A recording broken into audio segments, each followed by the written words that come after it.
In three, two, one. What's going on, folks? Welcome to 34 Questions. I'm your host, 34. And tonight we have Grace G in the building. How you doing tonight, Grace? Good. Thanks for having me. For sure. Thank you for coming on. Definitely appreciate your time and willingness to have this interview, this conversation with a stranger. So thank you again. For the folks out there who are unfamiliar with the flow of the show, we typically do a warm-up. After the warm-up, we'll turn to an icebreaker. And then after the icebreaker, we'll get to the main portion of the interview where we'll spin the wheel, whichever number it lands on. That's how the conversation will flow. And then after all that, we'll finish out with some closeout questions. Sounds good to you, Grace? Sounds like a plan. Let's do it. All right. So my first question for you in the warm-up is, what would you like the audience to know about you?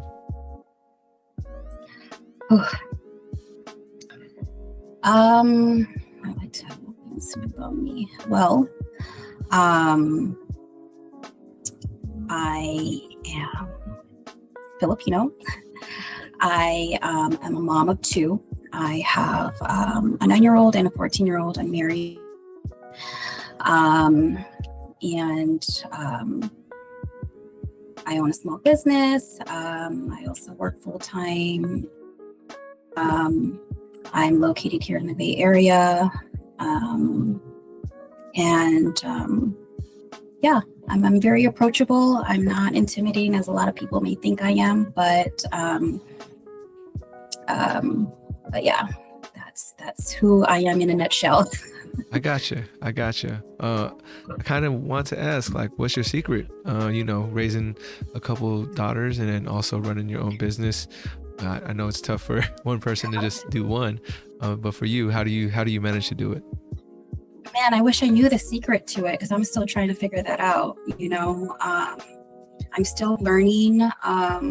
Along the way with juggling a business, a job, and a family to raise. So I'd be lying to tell you if I wasn't overwhelmed. I'd be lying to tell you if it wasn't hard because it definitely is. Since this is owning a business and being a one-man show of running it all is very hard, but then also very rewarding, I can say. It has triggered a lot of anxiety, though, that I've never experienced in my life since owning a business. But I'm learning how to navigate it, and learning how to kind of learn from my mistakes. I've learned to kind of embrace the mistakes. So I'm not sure if there's a secret recipe to it all. I'm just kind of figuring things out as it goes and kind of just learning again through, my mistakes, through other people's mistakes, through advices, through,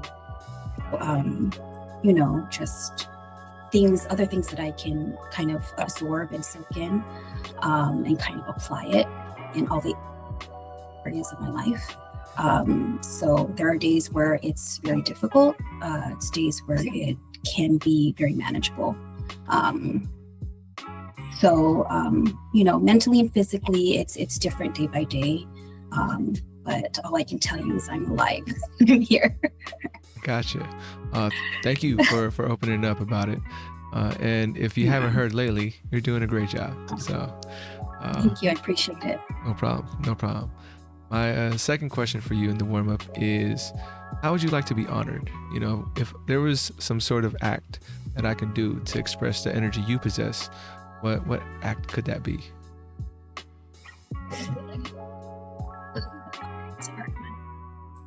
I would say if you can gather everybody, all the important people in my life, people that I love, and all my close-knit friends and family, all in one table, eating my favorite foods, and just kind of conversing with each other and discussing, what I did or how I impacted their life in any way, whether it was something that I made them feel, said, done for them or whatnot, in one big table, eating all my favorite foods and desserts. And I think it's very important and powerful that food can bring people together. And I would love it if somebody, if you would just gather everyone that, that is important in my life, to come as a community in one table, and either talking shit or, making them, just sharing different experiences and interactions with me. And, like I said, how I impacted their life and however many years I've known them. For sure. Now we know we could do that for you. And what dish for sure needs to be on that table? Like that, for sure that needs to be there. Pizza is my favorite food. Word. And okay. Of course, ube. Yeah. I got you. It's very basic, but I love pizza. I just had pizza today. I respect it. Are you like the fancy pizza, or like you just keep it simple? I can keep, you know what? It could be simple, but I do love the fancy pizzas, but I'm also basic and simple. So, a cheese pizza with pepperoni mushrooms is my go-to. I got you. So you have, yeah. Oh, no, I dig it. I definitely caught on to the mushrooms on pizza early. I remember, probably in high school, I started doing that, and it wasn't normal, as a teenager. You don't like to expand your palate. I started, loving mushrooms not too long ago neither. And I recently stopped eating meat at the beginning of the year. So I've been trying to find a lot of alternatives to kind of supplement, meat with different other vegetables or different substitutes and things like that. So mushroom has been my go-to. So mushroom on pizza, highly recommended. I got you. My last question for you in the warm-up is, on a scale from 1 to 10, how well do you know yourself? I would say there's different spectrums of myself, right? I feel like as a mother, I'm always evolving, as my kids grow, their personalities changes. So if I can rate myself as far as how I know myself as a mother, it can be easy from like 3 to 5, depending on their moods, situations, things like that. And of course, as they get older, I feel like I'm mentally maturing myself, navigating motherhood, what they're going through mentally, physically, emotionally. So, as they grow, I grow. So I can't really tell you, I know myself completely as a mother, because again, like I said, it changes. And then as a wife, again, it's, me and my husband navigate life together with my business, my kids, personal lives, things like that. And as a wife, I kind of think I got it down as a wife, knowing that I've been with him for 18 years, I would say, probably a 9. He might think different, but that's, I got you. I'm pretty confident in the 9, but, it all depends on my mood. But I feel like, as far as a partner, I know myself that way. For sure. And then, and as a person overall, I honestly am still learning who I am.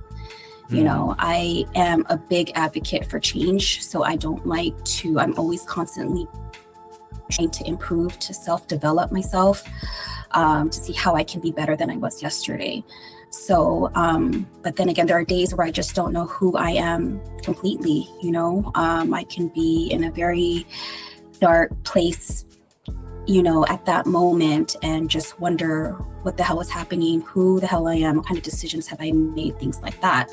So overall as a person, it's anywhere from like, I don't know, 3 to 5. For sure. Because again, I'm just, I'm constantly trying to figure out who I am and where I fit into society, where I fit into as a business owner. Especially as a business owner, I'm still trying to figure out who I am in this business, where I fit in this industry, in this particular genre. So I feel like there's different spectrums of myself that I can kind of, you know, scale myself as far as how well I know myself.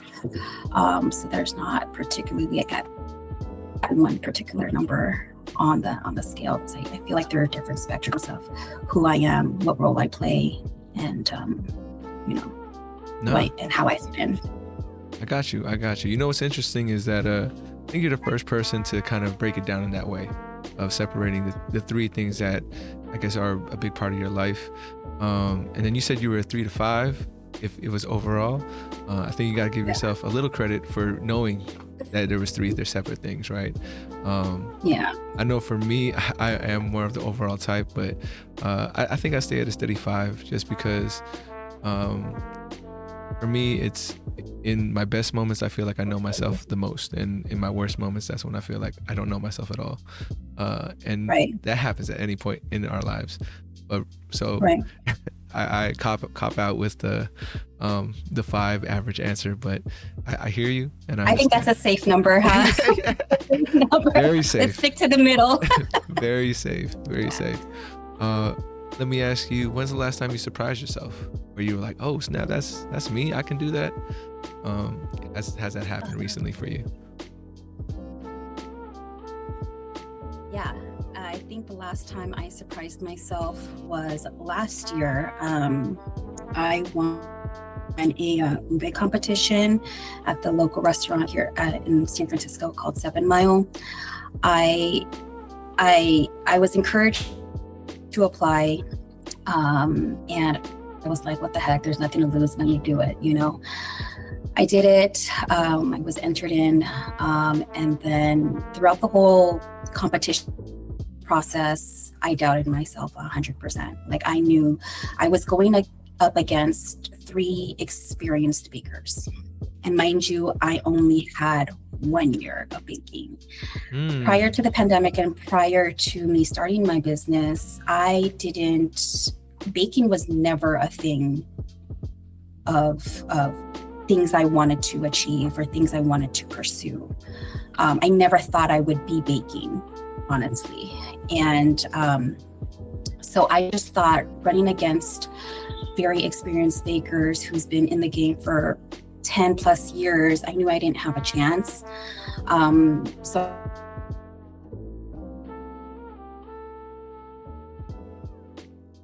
Oh no. Can you? It cut out a little bit. It froze for a moment. Are you there? Are you back? Yes. All right. So Is it clear? No worries. I was gonna say, you were at the part when you were saying going up against very veteran bakers, you felt, and then that's where it kind of trailed off. Yeah.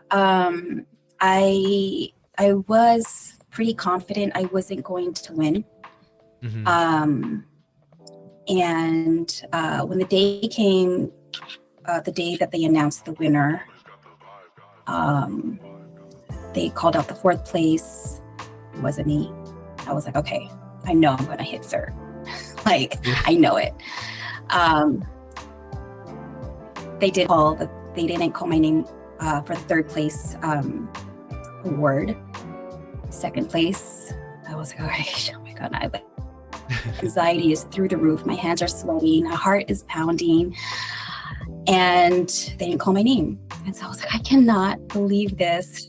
I was like, I can't believe I hit 1st place. Or, people really did like, my stuff. I didn't think it was good enough to be favored by a lot of those who voted, Mm-hmm. So that's where I really actually surprised myself, because although there are people who, shared their feedback prior to that about how good, the mochi bars was, I was like, okay, well, maybe you're just saying that because, you're my friend or you're my family or somebody that, whatever. But to be able to share it to the public and give their honest opinion was really very heartfelt, and so that it surprised me, honestly. It's definitely surprised me. And then from there, it just kind of really, it developed a spark in me where it kind of developed a like some form of motivation and determination to be able to grow in my business, and be able to kind of create more that other people can also love. So I didn't want to stop there. So from there, I just continue to surprise, myself with the different kinds of things that I've created. But overall, that a particular moment and experience is definitely a huge milestone, because I've never won anything in my life, not even a drawing or anything or whatever. I've never won anything. Yeah, so it was a big, huge achievement.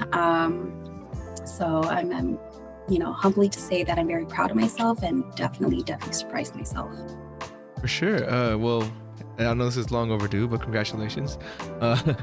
And shout out to 7 Mile. I've been there too. I am familiar with their food, so very great establishment out there.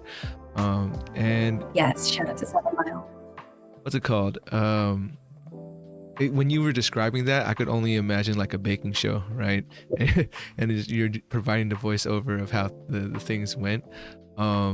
So you talked about, you wasn't even thinking about baking or like pre-COVID. Can you kind of open up about what sparked that? What lit the fire for you? Or yeah, I mean, I know for me, COVID was a transformative period in our lives. I wasn't doing podcasting before COVID. Something during it, I was like, yo, I need to really, what am I really doing with my time? And it kind of drew me to podcasting. So for you, what was it that kind of flipped that switch for you in baking? Man, it's I didn't tell a lot of people this story unless I'm asked, but I was at work one day, and my coworker came into my office, and he was eating this purple bun. And I was like, "What are you eating?"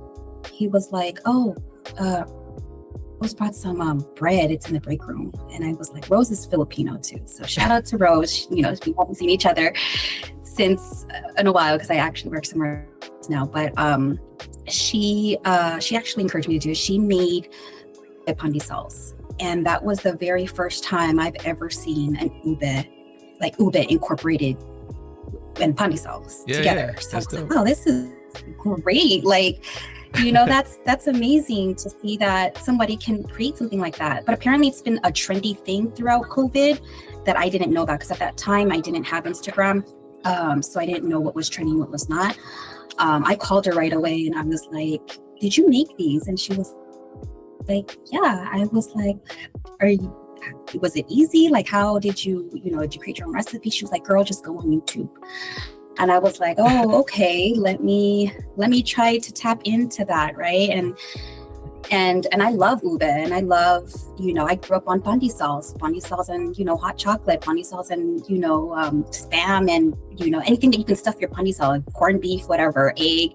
But that was definitely a childhood favorite of mine, along with ube. So I did my research on YouTube about, with different recipes, and I finally found one. I tweaked it a little bit. I worked on it. And then that was my very first item, was ube pandesals. For someone who hasn't baked, to bake with yeast, I highly don't recommend it. But since it was my very first item, I definitely mastered. So that's how I started the pandemic. I started selling to my coworkers, family and friends. And I did not know what I got myself into, because I got a swarm of supporters. My husband's, coworkers, my family, friends are ordering. And I'm like, oh my God, I only got one oven, one mixer. And I'm like taking orders and saying yes to everybody, Yeah. So I just literally jumped off the deep end and kind of tried to keep my head above water.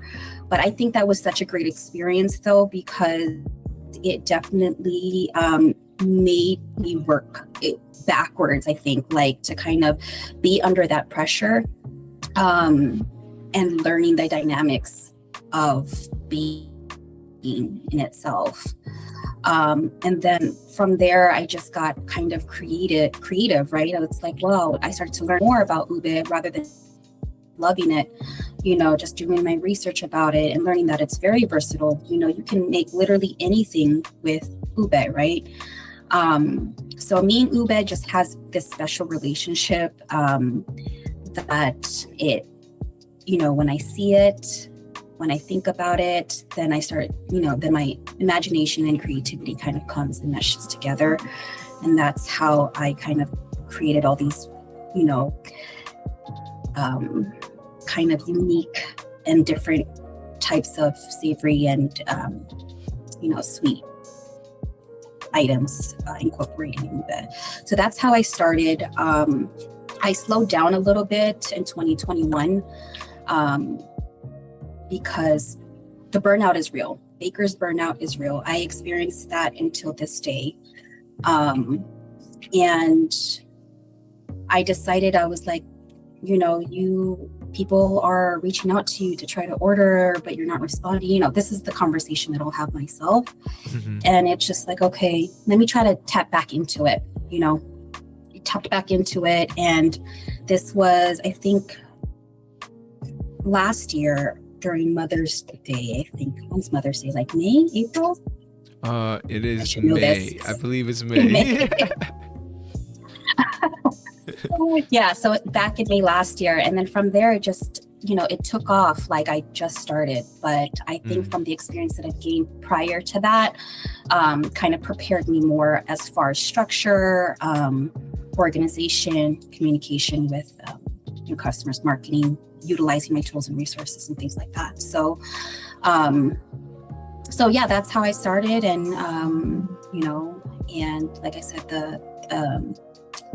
the milestone with 7 Mile kind of, it like really helped me grow my business. So again, shout out to 7 Mile, Vanessa, for giving us the opportunity to kind of showcase our, our desserts and being able to kind of get the exposure that all of us, wanted and needed. But that from then on, it just kind of grew. And then, I'm still growing and kind of still figuring it out where, I kind of want to take this and what I want to do with it.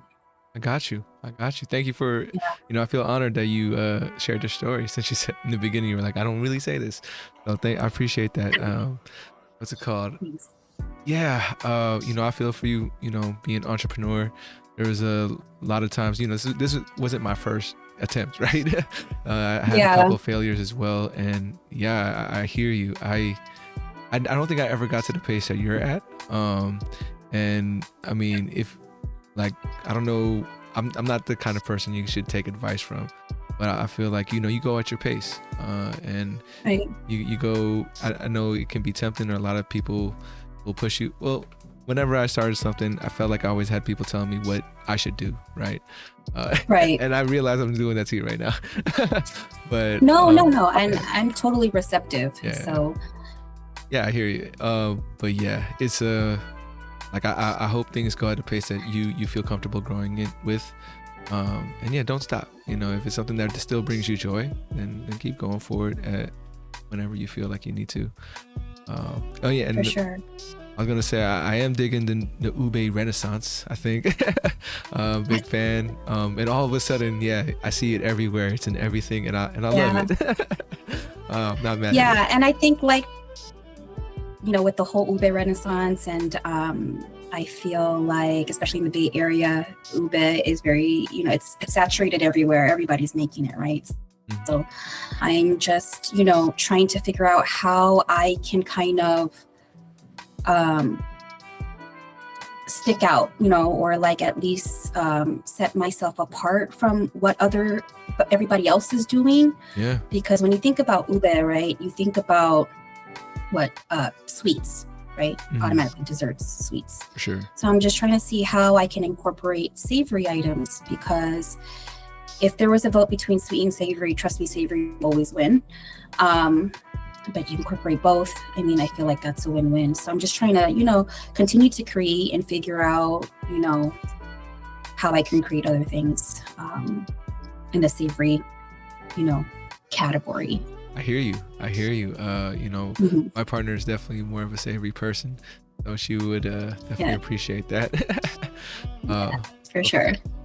All right. Well, I think we can move on to. We can move on to the icebreaker. So you have a choice. You can choose between a word association or a this or that. How are you feeling tonight? Mm, word of word of association. Word We could try it. association. Yeah. So I'll give you a word, and you can just give me the first thought or the first word that comes to mind. That's how that works. And you'll have 34 seconds to do as many as you can. And then after the 34 seconds, I will follow up with a couple of your answers. All right. So, Sure. uh, here we go. In 3, 2, 1. Crazy. My kids. Great. Um, art. Believe. Faith. Family. Love. Happiness. Joy. Knowledge. Power.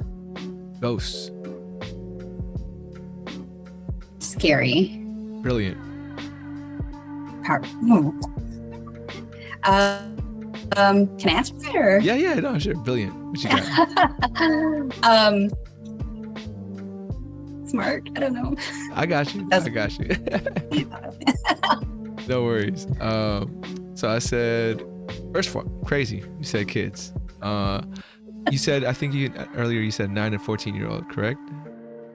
Yeah, my daughter's 14. She started high school this year, and my son is 9. So it's a different level of crazy. I got And you. Yeah. So I work with high schoolers at a high school, so I can understand the crazy of high school. So for you, I want to ask, how has motherhood changed you, or maybe has added to your life in a different way that you weren't expecting? Yeah. So I had my daughter when I was 21. And at 21, you're never ready to be a parent, but that's what it was. But at the same time, juggling motherhood and a social life was something that I tried to balance. So being a mother in my 20s, it was definitely hold on one second. No problem.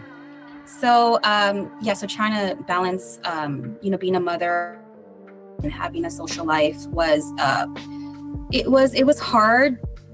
It was hard, especially for me, because I didn't want to be judged, and I also wanted to be looked at as a good mother at the same time. So it was it has during that time before my son came, it definitely has taught me how to kind of learn how to be okay with the decisions you've made, where you're at in life, and and the path that I've taken. So kind of it was a lot of self-acceptance, being a mother in my 20s, and kind of learning and navigating motherhood through my own voice and not through everybody else's, right? Yeah. So when my son came, I felt like I was a little bit marinated, kind of knew what I was expecting, because this is my second child, things like that. But I felt like when I had my second son, it definitely was an eye-opener for me, right? That everything else that I've done, raising my daughter first, didn't really matter to me. Like I knew who I wanted in my circle, the type of environment I wanted to be in and raise my kids to be in. Mm-hmm. So learning how to kind of navigate all of that, and most importantly, learning to be patient, right? To be patient, to listen, was something that I had, that I found challenging for myself, especially, when I was, in school, like when I was younger, I always kind of responded rather than understanding, right? So I've kind of learned how to listen, right? Because you're forced to kind of listen to your kids and see what they need, what they want, how they feel, things like that. So kind of learning to be patient for sure, to listen, be a little bit more understanding. Again, that continues to evolve as they get older. But I think that's mainly what I've learned about myself, being a mom and kind of dealing with it, and kind of, like earlier, I'm just over here like yelling at my son to go count me, Yeah. That's the craziness you're talking about. Yeah. And so, and in my mind, I'm thinking like, oh my God, he thinks I'm freaking crazy. He'll understand one day, I don't know if you want me to keep that part in there, but maybe one day you can be like, that was you. He was interrupting my call. I mean, you just, you can keep it on here. I think it's very, I don't think we should, like, as mothers, and to those who are watching who are mothers, to not be ashamed how you raise your kids, of course, if you're not hurting them, of course, but like, however it works for you, it works, right? Yeah. I just want every mother to know that they're doing a great job. You're doing the best that you can. Your kids are alive, they're fed, they have a home, they have a bed to sleep on. Fuck what everyone says, just as long that you know that your kids can rely on you, that continue to remind yourself that you are doing the best that you can. And in whatever spectrum that is, you're doing great. No, for sure. There's no playbook, Right. I don't know if you're going to get the question later on, but one of them is like, how would you have raised yourself? You don't got to answer that right now unless you get it. But it's one of those things where when you think back at it, it's like, do you even know how to do that? Now it's easier because we are who we are. But right. Like, I know for my folks, there's a lot of, I think there's people that would have told them they made mistakes. But for me, it's very like, how could they? They were doing the best they could, and I felt loved, I felt safe, I felt secure. So like, even though on the outside, and I think parents are very hard on themselves as well, right? I can't say that for myself, but just knowing how it must be to think that you're doing what is right, and then as they get older, and I hope you don't have to go through this, but I feel like it's inevitable, where like children will be like, no, you don't know what's best for me. I know what's best for me. So dealing with that and just going from babies to as they get older, like, mad respect to you and all parents out there for doing the best they can. But yeah. It's funny you say, like the mistakes that, we've made. I feel like growing up, because, growing up in a traditional Filipino household, mistakes were always looked down upon. It was something that you couldn't do, you know what I'm saying? Especially in a Filipino Asian household, they expect perfection. And, in whatever mistakes that you've made, it was never really talked about. It was just, well, as far as for me, it was something that you cannot do that again. If you do that, you will get in trouble or whatever. There's always consequences that you'll face. It's never a constructive conversation that I had with my parents. So I feel like, I try to voice that out to my kids. Your mistakes are really your foundation, right? Like, just really making sure that they understand, that we, the expectations of being perfect or whatever, the expectations of making mistakes or, you're not supposed to do, is something that I kind of want to change the narrative when speaking to my kids. And so then that way they can kind of, learn that and be present in society and make sure that, it's okay to make mistakes. It's okay to make mistakes. It's okay to make wrong decisions and stuff like that, but, as long as you know right or wrong, that's good. But I think that it's very important to have conversations, with our kids or nieces or nephews or whoever is very important to our lives, to be able to kind of, carry themselves in that way and, be able to hold a conversation like that. So I just want to be able to provide to my kids what I wasn't provided, as a child. Or, I hear you. Their age. For sure. I think I still struggle with having those kind of conversations today, since I never really had them growing up, which is interesting. Yeah. It's interesting for sure. All right. Well, we made it to the main part of the program, which is going to be the wheel, where we turn to the wheel of fate. Pull that up. So I'm gonna give it a spin, whichever whichever number it lands on. That's how we'll flow. But like I said in the beginning, if there's any question that's too deep, too personal, something you want to skip, just let me know, and it's all good. So here we go. That's good. Got number 3. So number 3 is, when was the last time you forgave yourself? Oh, yeah. Feel free to pass if it's too much. I understand.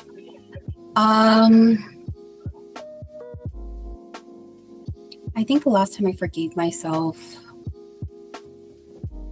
I can't even think. I feel like I'm in the process of forgiving myself right now in this moment. I got you. Yeah, it's I think, this year has been tough mentally. Like I said, the burnout is real. I think I forgave myself from being in a dark place. So I get seasonal depression towards like the end of the year, beginning of the year, mainly because towards the end of the year is the holidays, so it's very busy, very demanding. So when the new year starts, it's not necessarily starting fresh. It's more of like recovery for me.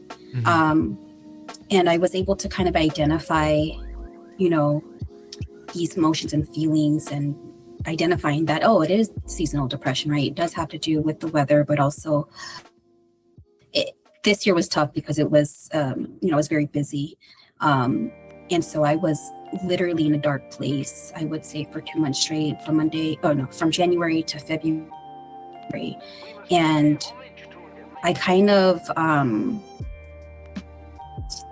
felt ashamed, I guess you can say, of being like, I don't like to use the word depressed, but like in a dark space where I felt unmotivated. I didn't feel confident. Was just very tired emotionally, mentally, physically.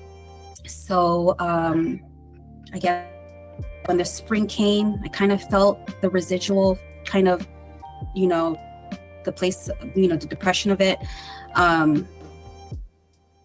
And I kind of just sat myself down, had a conversation with myself, and like, it's okay to be in that place. It's fine, So I think as far as I can remember, the last time I forgave myself, I think it was at that moment. But then again, currently it's just, I'm in the process of forgiving myself, because I feel like I'm kind of getting back to that place, but I'm still I'm pushing myself to kind of steer away from that place again. So I think, I'm preventing myself from kind of steering back. So kind of just forgiving myself. It's okay to feel this way. It's okay to feel this way. You're fine. Give you. So as far as I can remember, it's I got you. And thank you for sharing. I feel like it's tough to talk about these things. So I definitely, And I feel like it's very important to really talk about mental health, because it really, really, is the engine in my, in my life. If people don't agree, but I just feel like, mentally I need to be there in order for me to physically do it, For sure. So I feel like, mental health is just really, really important. And I just, I wish people can talk about it more and allow themselves to be vulnerable, especially to someone that they just met, No, I got you. And I felt like you were downplaying it a little bit by saying, I don't want to say it, but I'm going to use the dark place, which I understand. Did you feel like you were looking for some affirmation, or like someone to kind of, I don't want to say diagnose, because we do the self-diagnosing, right? Like for me, right. I think that, I don't know, like, because I see a lot of targeted ads to me about ADHD or ADD, and I kind of feel what they're listing is you start to believe it, right? But I know if I talk to someone who is going through it, and then I notice the differences, right? So even with Yeah. depression I feel like is is way more, I guess, personal, way more like, what does it Deeper. mean, right? Yeah, like what does it mean to you or to myself? Yeah, so I hear you. I had my dark ages real early, I think, when it comes to my mental health, and I went through it. I think I came out of it, like, because I spent so much time there, that I'm able to like be I guess more aware. Resilient. And just, I guess you could say that. I do. I still go there sometimes.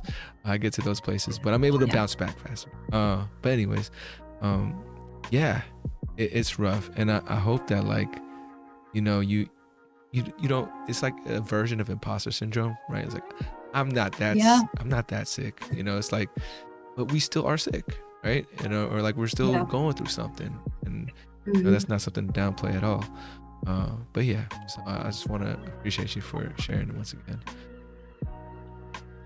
Let's see if you get a little easier question next spin. I don't know if this was what you were expecting, but this is what the wheel's all about. I'm ready for the smoke, whatever you got. Okay, I got you. 23 is, what makes you feel vulnerable? Oh man.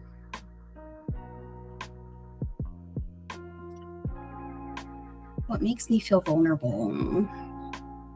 A lot of things. Let's pass on that. I got you. Should we try to make it a little easier, or? No, you can spin the wheel. Okay. Well, because I have like this tier thing, right? Like the okay, really hard ones, and then 23, that's a little bit easier, is, okay. Do you believe in miracles? Yes, I do believe in miracles. Is there a for sure? Go ahead. Oh no, go ahead. I was gonna say, what's a miracle that you've witnessed, maybe has happened to you? Yes, I am I'm a strong believer in my faith. I'm a Christian. I'm a born again Christian. I do have troubles with my faith. I'm not going to lie about that. But you know, I grew up in a Christian household, things like that. So I truly believe in miracles, and I truly believe that God does, you know, allow me to manifest them, and He does bring them into existence if I ask and pray for it. I can say that the miracles that happened in my life was when I turned 30. And it was a turning point in my life because, again, you know, in my 20s, I was, you know, crazy, partying, doing all types of things that you can possibly think of to consider, you know, fun. Until I turned 30 was when there was a shift and change in me. You know, I didn't want to live the lifestyle that I was living and doing the things that I was doing and hanging around with the people I was hanging out with. But it wasn't easy, you know, it was hard for me to kind of break those relationships, break those habits, kind of just break the cycle of different patterns with my habits and things like that. So, you know, I cried. I had a mental breakdown, and I prayed and I just asked God to just take me out of this place where it doesn't, you know, fulfill your will, and, you know, to break these relationships for me and help me get out of this and being able to start new life, again, a fresh start, right? To be closer, to gain a closer relationship to God.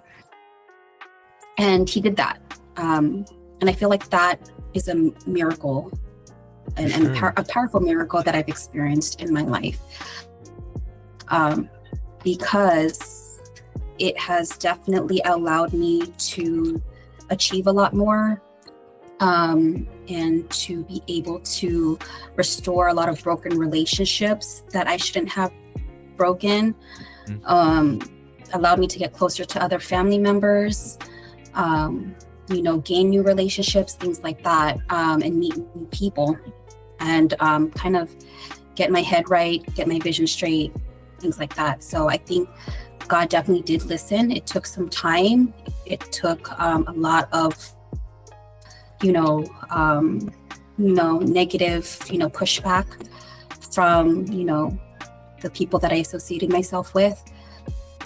But I think that in itself was a miracle that I've experienced in my life. So, and I truly, and I think about that every day, when I feel like my life is shit, I'm just like, well, if you didn't make those changes when you were 30, where would your life be right now? You have come far from who you were 5 years ago.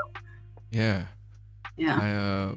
I think you just made me aware of an underrated miracle, which is changing yourself or growing. It's hard. Because trust me, I've been trying for a long time, and so for it to happen, and I'm glad this happened for you. That is a miracle for sure. And I think if it happens to me, I would consider that as well. Yeah. And, when people say, I'm going to change, it's like, great. I love that you're speaking and manifesting it. But trust me, it does not.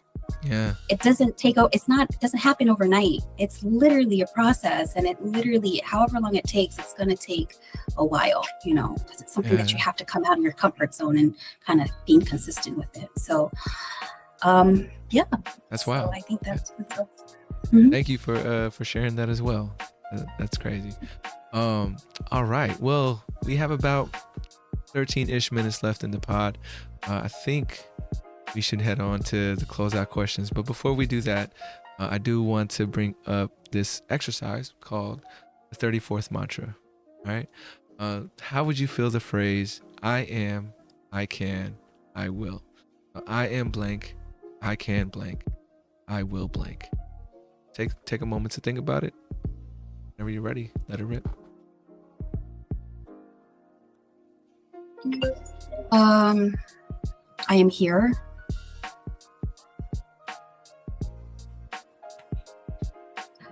I can breathe and I will live. Gotcha. And that's only to say that regardless of all the shit that, we all go through, and through all the, the mental issues that we go through, and and the physical exhaustion, mental exhaustion, at least we're still here breathing. We're given another opportunity in life to make things better or make a difference in somebody else's life. So I just feel like life in itself is just, we're here, we breathe, we're living. I got you. And if you ever need a reminder, you got this little soundbite of yourself, speaking to you. And then, all right, here we go into the closeout questions. This next one is actually a question from our previous guest. So shout out to Gerald out there. I don't know, he's a foodie on IG and he goes around the Bay Area. I don't know if you know Gerald Furman. Have you heard of that name before? He's a guy with Orange Beatty. That's your IG name. yeah, that's his. It's just by his name, but you might come across him eventually at some point. Okay. He's been doing a lot of touring in the Bay Area. But his question for you is, do you believe in ghosts? Why or why not? Oh, man. As a woman of God, we're always supposed to believe that God is here and there is only the Holy Ghost. But yes, I do believe in ghosts. I got you. I do believe that there are supernatural spirits out there that live through things, that live through people, whatever. But I haven't experienced a paranormal kind of experience yet, but I do believe they are real. I got you. I don't know. I think they the more you believe, the more they kind of reveal themselves to you. I speak from my experience. Out of sight, out of mind. Yeah. I definitely try, but my mind is too active and too like. One of my greatest fears is looking into a mirror in the pitch dark. I feel like I'm gonna see something. But same here. That's why I turn off the light right behind me and then close the door. For sure. Yeah. I'll always speed up a little bit faster down the hallway if I know it's all dark. But yeah. For sure. And my second to last question for you is, what would you like to ask the next guest on 34 Questions?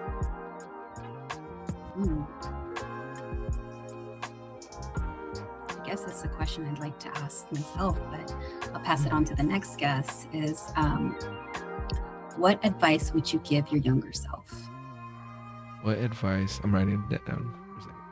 What advice would you give your younger self? I like to answer these last questions as well. I think about that for a second. A lot of advice. Yeah. A lot of pieces of advice. I would say, for sure though, don't waste your money. is one of them. And I know that's I'm gonna cheat and do another one, but don't waste your money for sure. And then the second one, I think because I feel like I finally found my peace and place with doing this, right? Having good conversations and talking to people. I would have said, should have podcasted a lot sooner, or like you should have been open to that experience. I think my first dream was to be a rapper, and I was doing that for a very long time. And then at a certain point, it just wasn't taking me to where I wanted to be. And I didn't realize though, like, what was it really about rapping that I wanted? I wasn't really a fame person. I like to express myself, but that's a very personal part of it. So in my mind, it's like, I just want to connect with people. I wanted to do it through music, but I realized that wasn't the route I should be going towards. So yeah, my piece of advice would be to just start podcasting sooner and stick with it. But yeah, and my last. I actually thought about podcasting with my daughter. Oh, snap. Okay. Yeah, I kind of wanted to. It was something that I wanted to do when I kind of like put a pause to baking. I was like, okay, what the fuck am I going to do? Right. Yeah. I was like, let's start a podcast. I, kind of drafted for my daughter and was like, I just want to get a perspective on, different topics and different perspective from a teenager or different perspective from a, older adult. Yeah. And, things like that. But that's something I that's still on my bucket list. I'm super happy that you were able to do your podcast. Thank you. Whether it was early or later, you're doing it. So, and being able to have guests on here and being able to have these conversations is a safe space to do it. For sure. I appreciate that. And I hope, at some point you find some space on your plate to pursue that podcast with her.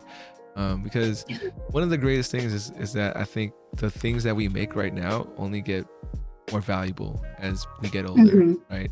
Especially for your daughter to be like, yo, I was talking to my mom in this way that was like very unique. And I'm sure you guys could have all the topics to talk about. But yeah, I would find some space on your plate for that someday, I hope. For sure. Yeah. And my last question for you, 100, 200, 300 years from now, your descendants are watching this video. What would you like to tell them? I would like to just tell them, okay not to be okay. It's okay to make mistakes, to embrace those mistakes, to not give a fuck what people say, to pursue it, to do it. And just as long as you believe in yourself, you'll muster the courage to do it, whatever it may be. And to know that life isn't going to be easy. Life isn't going to be easy. To expect to be able to not just work on your craft or your job or whatever, just to work on yourself and be a better person in society, be a better person for yourself. And just know that, life isn't easy. Embrace those mistakes and give zero fucks. I hear you. They hear you. Any last things you'd like to add before we head out of here? No, just thank you for having me on your podcast. It was definitely an honor. I'm glad that we were able to meet and be able to kind of tap into questions and hard conversations. I think it's very powerful and needed. Thank you, Grace. Yeah, I know we had a couple scheduling mishaps, but I'm definitely grateful that we were able to find something that worked out. And yeah, like, pushing through a tough day, definitely appreciate that as well. Any plugs? How can people find you? How people can support you? After this Yeah, you can episode. find me on you can find me on Instagram at the period purple mix. You can reach me, if you want to do any catering orders, or if you're an event coordinator that's looking for vendors, hit my DM. You can also message me directly, email me directly on my Instagram. So you can find me on Instagram. You can also email me at contact@thepurplemix.com. Or you can reach me on my business phone at 415-300-0932. But I'm definitely more responsive on Instagram because I'm always on it. It's a bad thing. No shame in our game. But thank you again, Grace. I want to thank all the folks out there as well, whoever tuned in on Spotify, Apple Podcasts, or watching on YouTube. Appreciate your time as well. Please remember to reach out, reach forward. As always, much love. And we'll catch you guys next time on 34 Questions. Peace. And then I let the credits roll.